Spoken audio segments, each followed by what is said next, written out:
সরকারি কর্মচারী বন্ধুরা, আপনারা জানেন আমাদের এই ক্রান্তিকার সরকার এই পে কমিশন গঠন করে এবং পে কমিশন গঠন করে কোটি কোটি টাকা খরচ করার পরে যখন পে কমিশন আমাদের এই স্কেলের প্রস্তাব জমা দেন, তারপরেও আমাদের মাননীয় প্রধান উপদেষ্টা মহোদয় এই পে স্কেলের ক্রেডিট প্রকাশ করেন নাই। উনি অসম্মতি বা অপারগতা জানাচ্ছেন। আপনি যদি না পারেন তবে কেন পে কমিশন গঠন করলেন? কেন জনগণের টাকা খরচ করলেন? কেন সারা বাংলাদেশের জনগণকে বলা হলো সরকারি চাকরিজীবীদের বেতন দ্বিগুণ হয়ে গেছে? আপনি পারবেন না, তাহলে কেন সরকারি কর্মচারীদেরকে ছোট করলেন?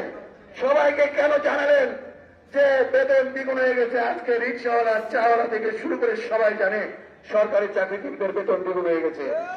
আমরা যে সংসার চালাতে পারি না, আমরা যে ঋণগ্রস্ত, আমাদের এই ঋণগ্রস্ততার কারণে, আমাদের সংসার চালাতে অপারগতার কারণে আজকে অনেক কর্মচারী চিঠি লিখে দিয়ে আমার আত্মহত্যার জন্য তাই নয় এই কথা বলে অনেকেই আত্মহত্যা করেছে। তাই আপনাকে নিতে হবে।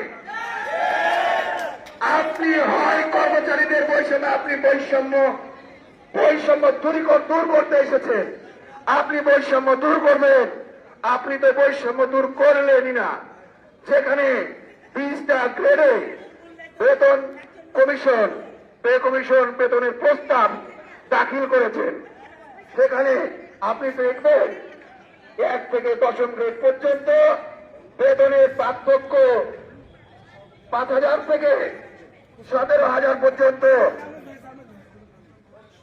এবং পরবর্তী 11 থেকে 20 গ্রেডের জন্য মাত্র এই 200-300 টাকার